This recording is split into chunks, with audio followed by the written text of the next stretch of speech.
Good morning, class 6. Today we are going to do chapter number 6, fractions, exercise 6.2. So first of all, question 1. Okay, so here we have to find out the proper fractions out of these fractions. Okay, so proper fractions, I have already told you the definition. Wherever the numerator is less than the denominator. So you see 3 by 2, here numerator is greater. So this is not proper, this is improper fraction. This one is proper fraction, this one is proper fraction.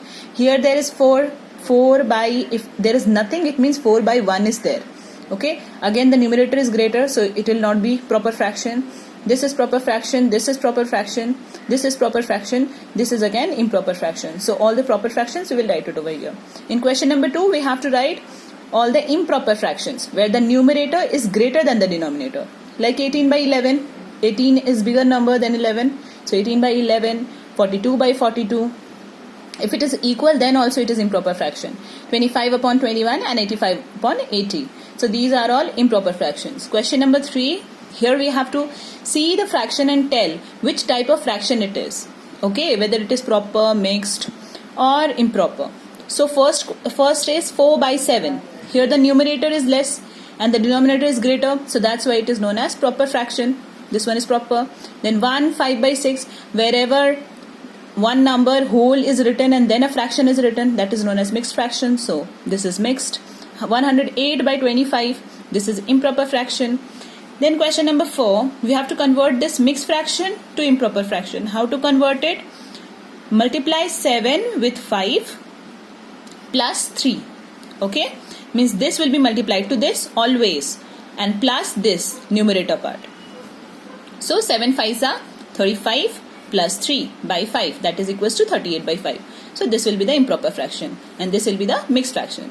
Next question is question number 5. This is a reverse of this question. From here we have to get this. How to get it? Just divide. 38 divided by 12, we will divide it. Okay, and go in a cycle form. Means this is the remainder. Remainder will go on the top. Means 2. Okay, this 3, it is on the top, so it will come in the middle. So it will be here.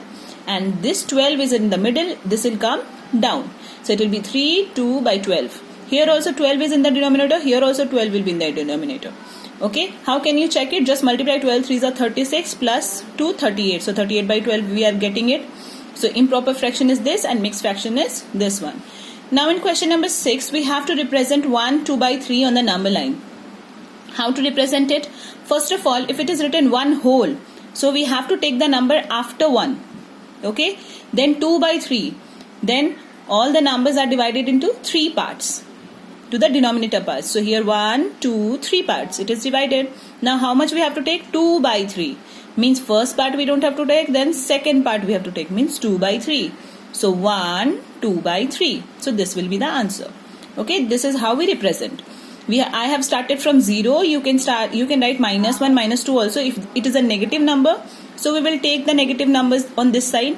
Okay. On the left hand side. And if they are all positive numbers, then we will take it on the right hand side.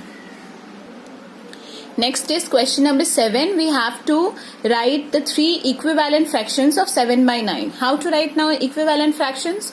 Just multiply the fraction with 2, 3, 4. We will get, if more are required, then we'll multiply with 5, 6. We will get all the equivalent fractions like this. Okay, so 7 by 9 multiply by 2 by 2.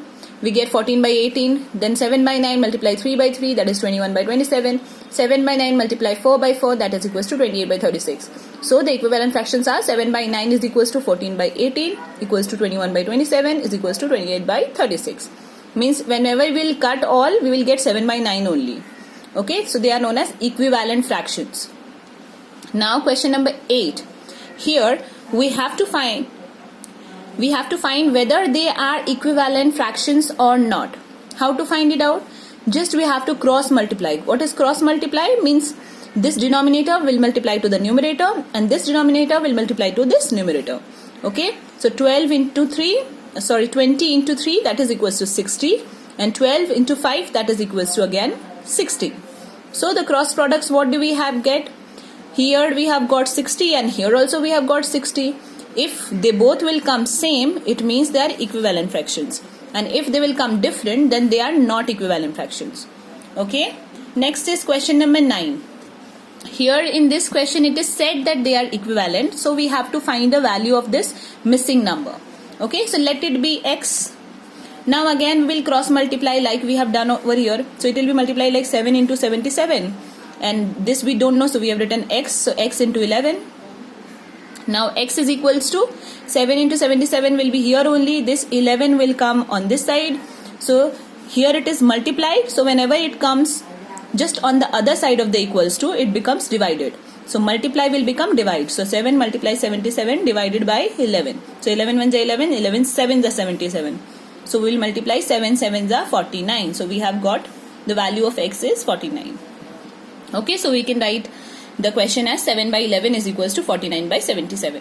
Now in question number 10, we have to write 8 by 28 in the simplest form. Okay. How can we write it? We can write in simplest form by doing HCF also. We'll find the HCF, then divide the HCF with both the numbers, we'll get the answer. Or there is one more method. What we can do is find the LCM of 8, that is 2 into 2 into 2. Find the LCM of 28, that is 2 into 2 into 7. Now see what is common, cut them. So 2 will cut each other, 2 will cut each other. What is left? That will be the answer. That is 2 by 7. Okay. Okay class, that's all for today. Thank you and have a nice day.